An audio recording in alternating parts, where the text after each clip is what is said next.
One does not merely exist. One must exist as something or someone in particular. And one must also be able to maintain one's individuality in the face of pressures from the world and other members of society, pressures that threaten to violate one's true nature or even threaten survival itself. Nothing exists in nature without the energy of Mars enabling it to survive.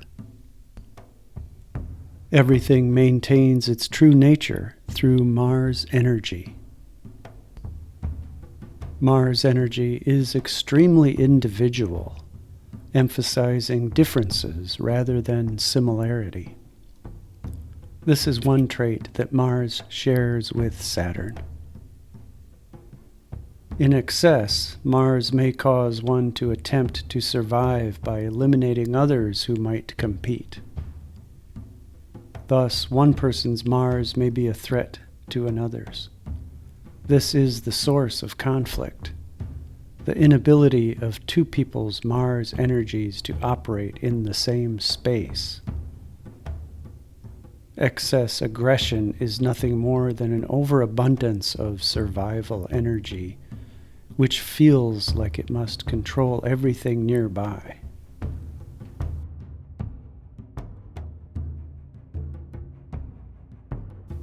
As we shall see, this is not really typical of Mars when it is functioning in a healthy manner.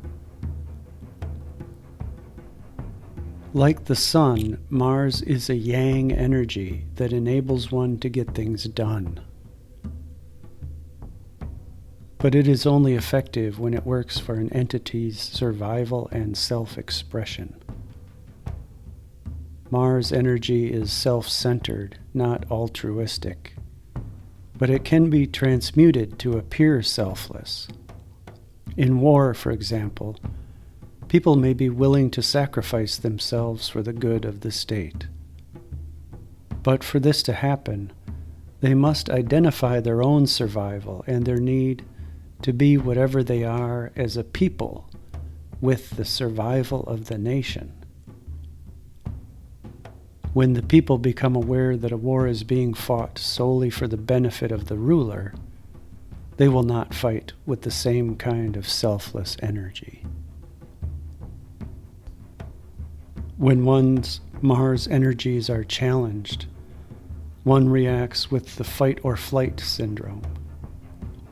Adrenaline is released, and the body begins to react to a stressful situation in which it must either defend itself or run away.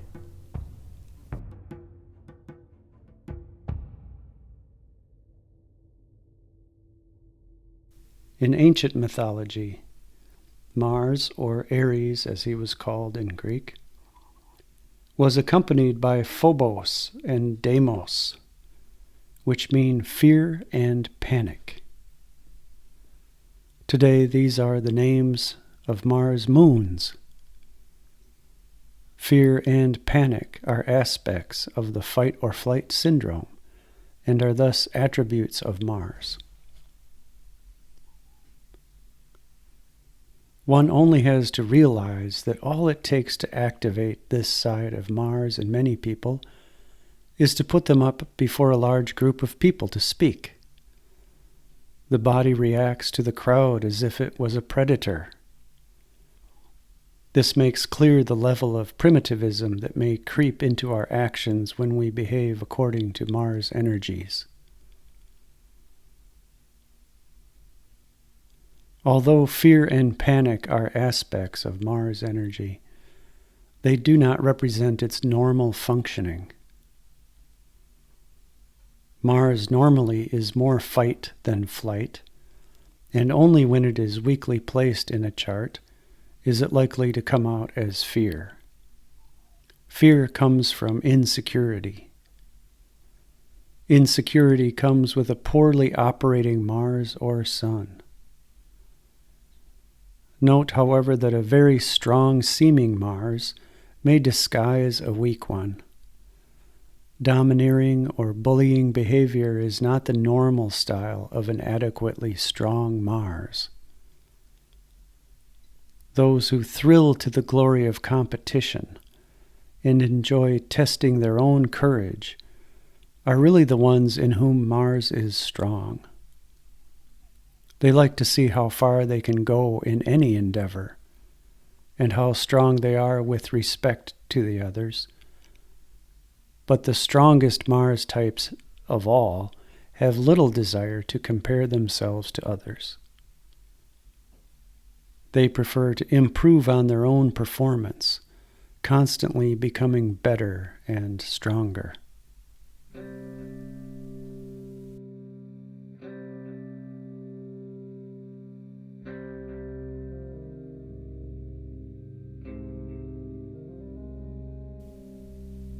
Thus, the Mars type is an individualist. Mars people do not want to compromise their own integrity by following a path set by another. So this type is often the first to go where none have gone before. The true Mars type wants neither to dominate nor be dominated, but wishes to be left alone, free to pursue whatever path is desired. For this reason, however, the Mars type may have difficulty in relationships, especially work relationship.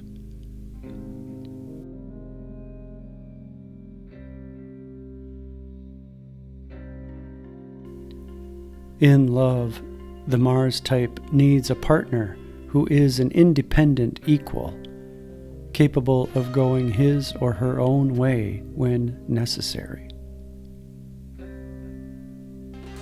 Women will often experience their own Mars energy through men. Hence, Mars, like the Sun, is said to rule males.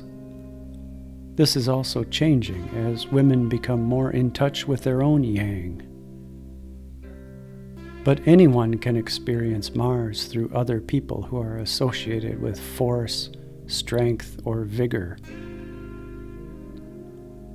Thus, Mars traditionally signifies athletes, military people, police in their forceful aspect, and also, less obviously, things like iron and steel used by military and in powerful machines, and those who work with those things.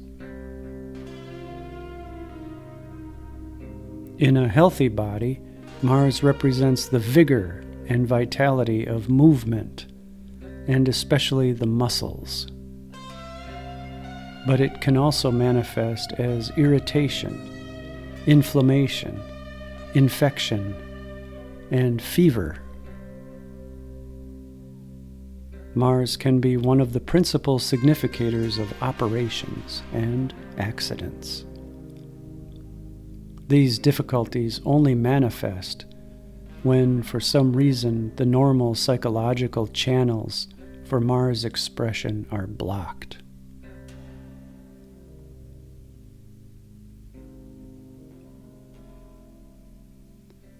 Mars has a vital role to play in love.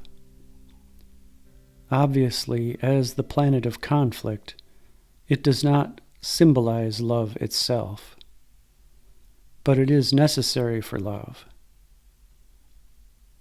Only people who have realized their Mars, who have formed and defined their individuality,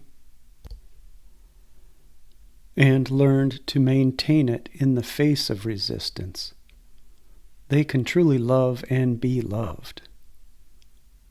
Love has a self-expressive quality as much as a quality of merging with another.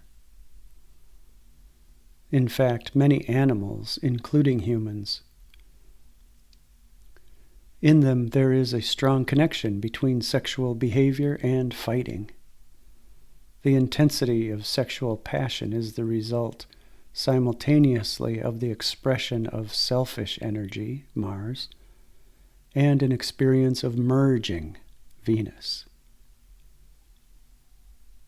Keeping the balance between these two energies is one of the difficulties in sexual relationship. Men, in particular, who traditionally are more identified with the Mars facet of sexuality, may act selfishly in love relationship, exploiting and using women.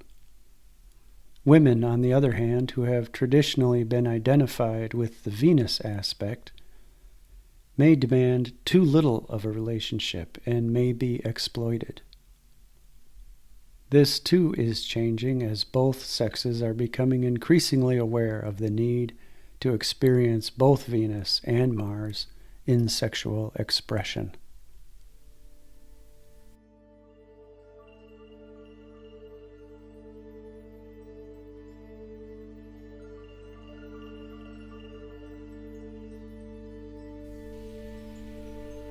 This brings us to an important point which has not been made clear in the older texts. Neither Venus nor Mars alone is the planet of sexuality.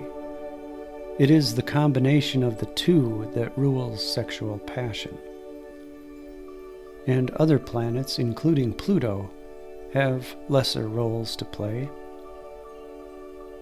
It is not correct to describe Mars as masculine sexuality and Venus as feminine sexuality, except with respect to very primitive notions of sexuality. Ideally, both sexes will manifest both energies. The complete human being will always have a strong Mars balanced by a strong Venus, and will be able to avoid extremes of conflict or passivity.